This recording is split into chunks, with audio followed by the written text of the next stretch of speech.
Hello and welcome, my fellow listeners, to a special edition of I Can't Believe It's Not Fiction podcast. I'm your host, Roy Dagenhart, and we're having some spectacular weather today in fantastic New York City. Today's story is something of a movie, really. We do have a lot of stories on here that just boggle the mind to no end. But today is different. I'm coming to you in real time on a story that's unfolding in a quaint beachside town called Laurel Point, Florida. On August 26th, 2019, a guy named Cole Hill, aged 27, but he was 26 at the time of this bizarre case. A little background on Cole before we get started. He's a hotshot realtor, but who's not in Florida? Cole lives around the ocean with his fiancée, Katie Clemens. That's Clemens with a K. Now, as Cole tells it, he was having a peaceful time after a long day of surfing. But things take a turn for the worse that evening. Hey, Cole, dinner!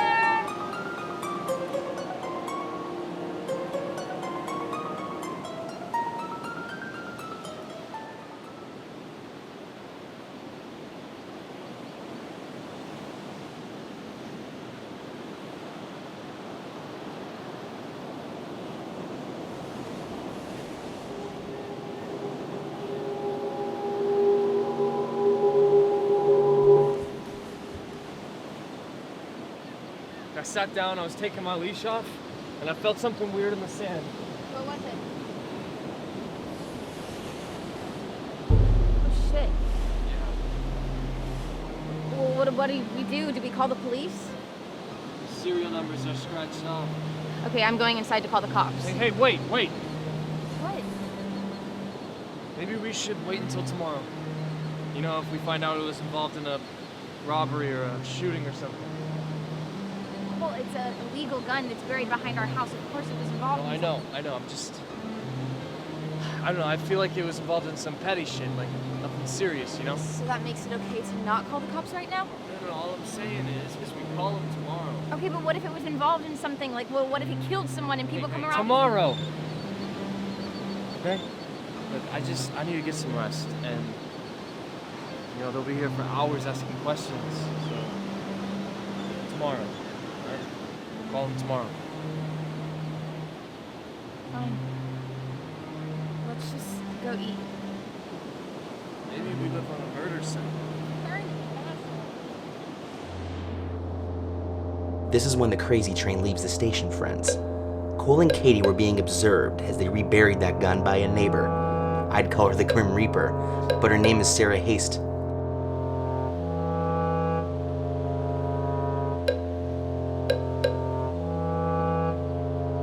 Mrs. Haste became a miss only 10 hours before Cole found that gun. That's right, a real murderer presumed this couple to be in the same boat as she was in.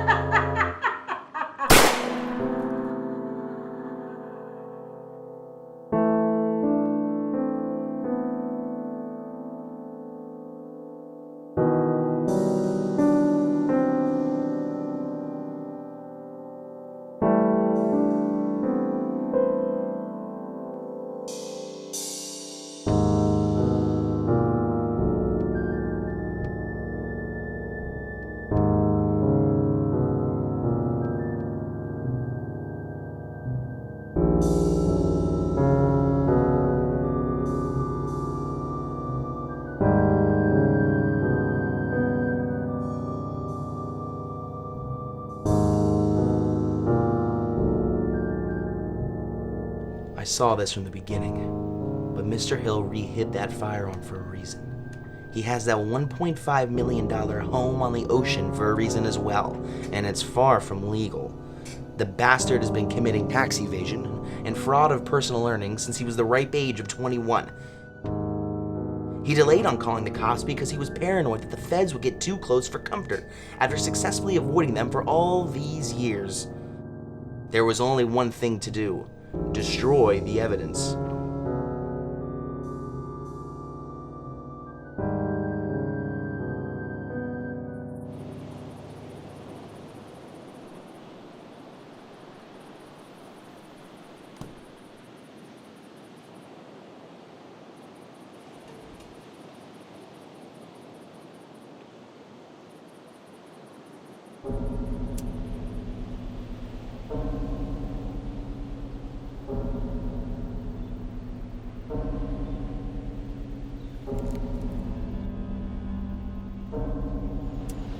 talk to me. No can do, Johnny. I'm in Florida. No, that'd be nice. I had to catch the red eye. That punk fishbowl. Not coming back to New York with one of my guns I so kindly rented out to him. Some wacky wanted to pull, involving two pimps and his sister. Real nasty scene. Well, I guess he got scared.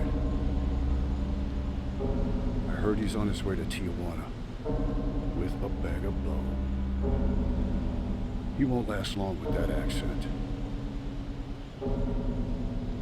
Well, I told him I'd let him live if he let me in on where the gun is.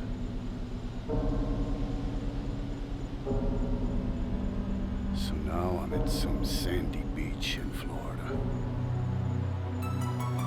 Johnny, I'll call you tomorrow.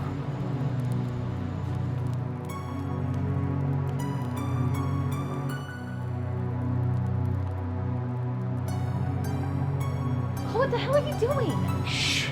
What are you doing out here? The gun owner, he came back. He came back? Yeah, he came back. Well, I don't... Shh, shh.